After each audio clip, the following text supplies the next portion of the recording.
Not only for doctor, நீங்கள் எந்த விஷயமா நாங்கள் வந்து ஒரு முன்னெடுப்பு எடுத்து அதில் சக்ஸஸ்ஃபுல்லாக ஒட்டுமொத்த தமிழ்நாடும் பாராட்டும் பொழுது அது ஸ்கூல் சார்ந்து வந்தால் உடனே ஸ்கூல் சார்ந்து ஒரு ரிப்போர்ட் எடுத்து போட, இந்த ரிப்போர்ட் என்ன தெரியுமா சொல்லுது என்று அவர் சொல்லுவார்.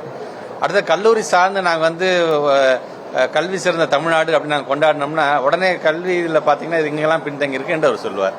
இப்போ ரிசர்ச் சார்ந்து நம்ம ஏதாச்சும் ஒரு நம்மளுடைய மாணவ செல்வங்கள் வந்து அதில் மிகப்பெரிய லெவலில் சாதிக்கிறாங்க அப்படின்னா உடனே அது சார்ந்து சொல்லுவார். ஸோ அட் மேக்ஸிமோட கூற்று என்ன அப்படின்னா ஒட்டுமொத்த எஜுகேஷன்லேயே வந்து நம்ம பின்தங்கிட்டோம் அப்படிங்கிறத அவர் சொல்லிக்கிட்டே இருக்கோம். ஆனால் நாங்கள் பின்தங்கல, நாங்கள் முன்னேறி சென்று கொண்டிருக்கின்றோம் என்பது வந்து பல விதத்திலையும் நாங்கள் வந்து ஒரு ப்ரூவன் டேட்டாவோட நாங்கள் அதை சொல்லிட்டு இருக்கோம். நாங்கள் அதனால தான் ஒரு பத்திரிகைக்கு நான் பேட்டி அளிக்கும் போது நான் சொன்னேன்னா அந்த மாதிரி அவர் சொன்னார்னா கண்டிப்பாக வந்து இது மாதிரியான வைவால் அவர் கண்டிப்பாக கலந்து கொண்டு அவரும் ஒரு கேள்வி கிடையாது. ஓப்பன் ஃபார்ம் தான் அந்த வைவாங்கிறது, it's open to all, anyone can question me.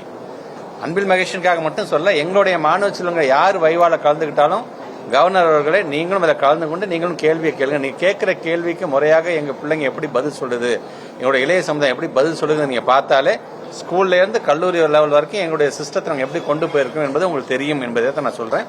பொத்தாம் பொதுவாக சொல்வதை தவிர்த்து விட்டு ஸ்பெசிஃபிக்காக ஏதாச்சும் நீங்க சொன்னீங்க அப்படின்னு சொன்னா அதையும் திருத்திக் கொள்வதற்கு நாங்கள் தயாராக இருக்கிறோம் தான் நான் சொல்லியிருக்கேன். தவிர பிளைண்டே அதையும் மறுக்கக்கூடிய அளவுக்கான ஒரு திராவிட மாடலை நாங்கள் நடத்தும்.